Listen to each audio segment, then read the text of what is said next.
Hi folks, I'm Stacey, the Teen Services Library Assistant at the Goffstown Public Library, and you're watching Essential Life Skills for Teens. These simple videos help teens discover their road to independence. So today we're talking about being environmentally responsible citizens, and you may be wondering what that means. Well, simply, it's just being responsible in the use and the protection of the environment around us. So this can be done by conserving natural resources around us, combating pollution, and protecting the variety of animal and plant life that's in our ecosystem. Our desire should be that we want to protect and sustain our environment for future generations. So here's a question for you. What is it that every living organism needs here on Earth? Did you say water? Then you are correct. See, clean water, well, first of all, we need it, right, for our survival, and the other animals and the plants around us need it for their survival. Farmers need it for healthy crops and healthy livestock, and of course, the aquatic plant life and animal life also need it. Clean water is extremely important. Sometimes, whether on purpose or accidentally, our water supply becomes contaminated, and it's no longer safe or healthy for our consumption. And it's not safe or healthy for the other living organisms that also rely on water for their survival. Furthermore, irresponsible dumping of chemicals or other harmful substances can run through our watersheds. A watershed is an area of land where all the water under it, or water that drains off of it, collects in rivers, streams, and eventually into the ocean. And when the watershed is contaminated, it can poison the environment around it. So I've added some resources into the description field, and you can do some further research about how humans in industry have impacted water quality and the little things we can do to maintain and make sure to keep our water safe and clean. And let's just give a small shout out to this amazing world that we live in, because naturally, our Earth has a way of filtering water.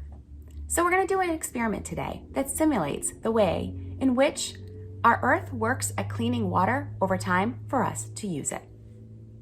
All right, come on, I'm going to show you how. So here's what you need to get started. A 16-ounce plastic water bottle, a plastic cup to hold your wastewater or dirty water sample, a coffee filter, cotton balls, 2 small squares of cheesecloth, a rubber band, pea gravel, play sand, pen, paper, and stopwatch. So for step 1, you want to create a wastewater, dirty water sample. And this can be done by collecting water from a pond or creating your own by adding dirt, soil, leaves, or food scraps. Stir the water up and let it sit while you assemble the filter. And remember, this is a simulation of how to filter water. The water at the end of the experiment is not clean enough to drink, but your plants may love it. For step 2, we're going to build your filter cartridge. Start by carefully cutting your water bottle in half across the width of the bottle.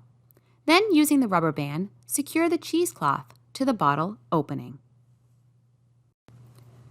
Turn the top half of the bottle upside down, so the part with the cheesecloth is facing down, and place it into the bottom half of the bottle. Hey, this is the fun part. This is your hypothesis. What materials in what order will filter the water best? So start adding materials in layers. And don't forget to record the materials that you use in the order that you use them. Okay, have fun. Next, pour some of your wastewater, that dirty water sample, into your filter and observe what happens.